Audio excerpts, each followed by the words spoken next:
Good morning students. Last time हमने question number 2 तक समझा था। नाउ क्वेश्चन नंबर 3 से हम आज स्टार्ट करेंगे। Question number 3, describe the structure of an eye. Eye का स्ट्रक्चर कैसा होता है वो हमें बताना है। Eyes are like round balls and are fitted into the sockets of the skull। तो आइज है वो राउंड बॉल्स जैसे होते हैं और वो स्कल के जो सॉकेट्स मीन्स स्कल में आइज की जगह पे 2 होल होते हैं उसमें वो फिट होते हैं। Eyebrows and eyelashes are present on the upper side of the eyes। Eyes के ऊपर के साइड आईब्रो होते हैं एंड आई लैशेज मीन्स जो हम आई ओपन एंड शट करते हैं तो वो उस पार्ट में आप देख सकते हो वहाँ पे स्मॉल हेयर होते हैं, उसको आई लैशेज कहते हैं। The front part of an eye is protected by a transparent covering called cornea. तो हमारी जो आई है उसका जो फ्रंट पार्ट है जो हम देख सकते हैं उसको प्रोटेक्ट करने के लिए ट्रांसपेरेंट कवरिंग होता है जिसको कॉर्निया कहते हैं। I has the coloured part that is called iris. तो आई का कलर पार्ट है वो क्या है, iris. The black spot in the centre of the iris is the प्यूपिल।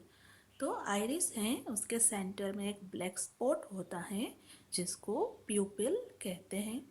Through which the light enters, और उसी में से लाइट एंटर होती है।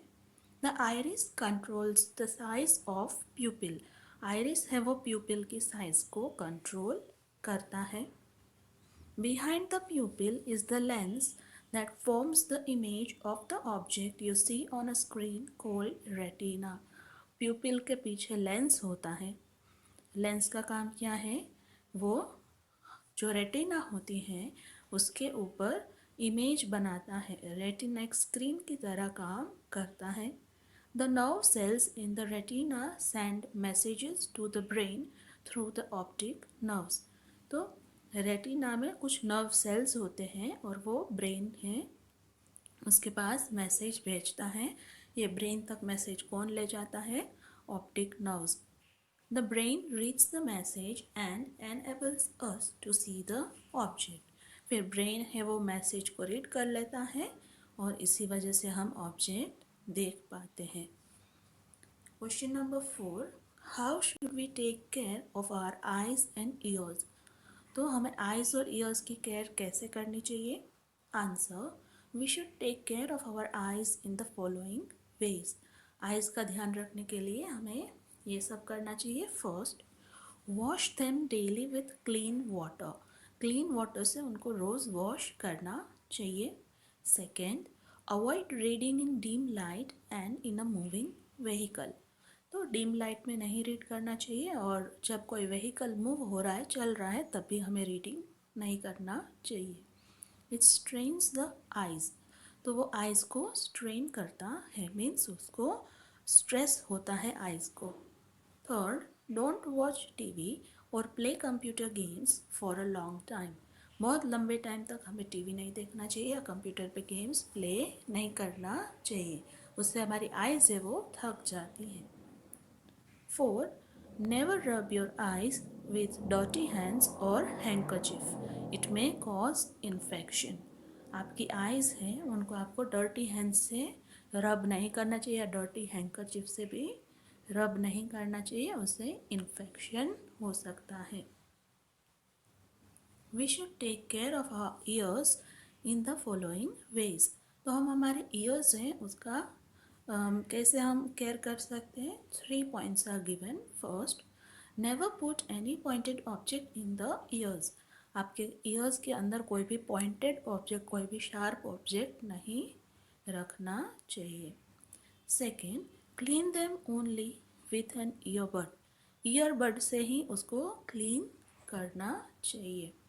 Third, don't listen to very loud music, it affects the eardrum. बहुत loud music नहीं सुनना चाहिए, उससे हमारे ईयर ड्रम है उनको नुकसान होता है। Think and answer.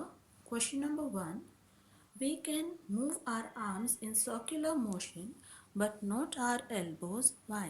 हम हमारे जो आर्म्स हैं उनको सर्कुलर सर्कल में घुमा सकते हैं, बट एल्बोज को ऐसे नहीं घुमा सकते. What is the reason? Answer, this is because we have ball and socket joint in shoulders that allows movement in all the directions, while in our elbow we have hinge joint that allows movement only in one direction, either up or down.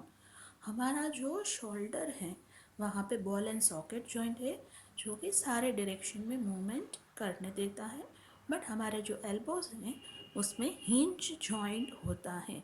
Hinge joint है वो एक ही direction में movement करने देता है, या up and down, इधर up या डाउन. इसीलिए हमारा एल्बो है वो सर्कुलर मोशन में हम मूव नहीं कर सकते हैं. Here our chapter gets complete. I hope you have understood the question answers. Thank you.